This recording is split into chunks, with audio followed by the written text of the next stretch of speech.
Na mwanadamu siku zote anaogopa kufa kwa sababu ya vitu viwili tu. Vitu viwili tu mwanadamu anaogopa kifo. Kwa sababu vitu viwili tu. Kitu cha kwanza ni hubu dunia.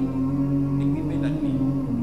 Yaani familia yake, mali zake, watu wake, ladha ya dunia na nini. Yaani namna anavyowapenda watu wake, maisha yake. Ni hubu dunia. Ndio maana mwanadamu anaogopa kifo. Hii sababu ya kwanza. Sababu ya pili mwanadamu anaogopa kifo, anakataa kifo kwa sababu ya kafarati madhambi mengi. Yani mwanadamu kila akijikagua anajiona sitoshi kurejea kwa Allah subhanahu wa ta'ala. Kila akijitazama anajiona sitoshi. Na siku ile mwanadamu kila analetewa ile matendo yake anapokwenda, mwanadamu anaona sitoshi kurejea kwa Allah subhanahu wa ta'ala. Lakini la yuakhir Allah nafsan idha jaa ajaluha.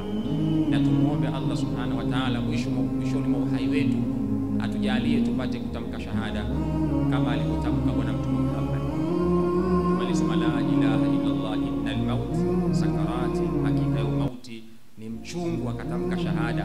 Na Mtume anasema man qala la ilaha illa Allah fi akhir kalamihi dakhala aljanna, yule ambaye atakayesema la ilaha illa Allah mwishoni mwa uhai wake mtu ameingia peponi.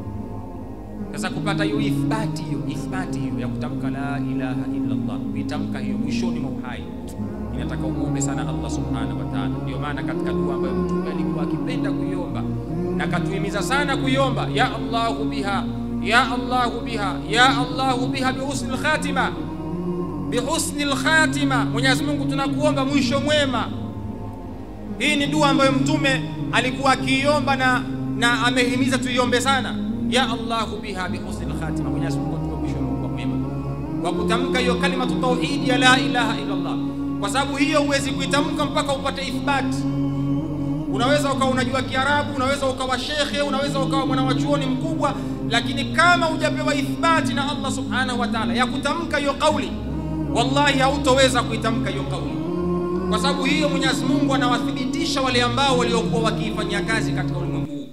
Haina maana kwa sababu unajua Kiarabu au kwa sababu shekhe au mwanachuoni mkubwa kama unajua mimi nitaitamka tusinayojua. Hiyo uitamki bwana, kama ulikuwa sio mtu wa kheri katika mgongo huu wa ardhi.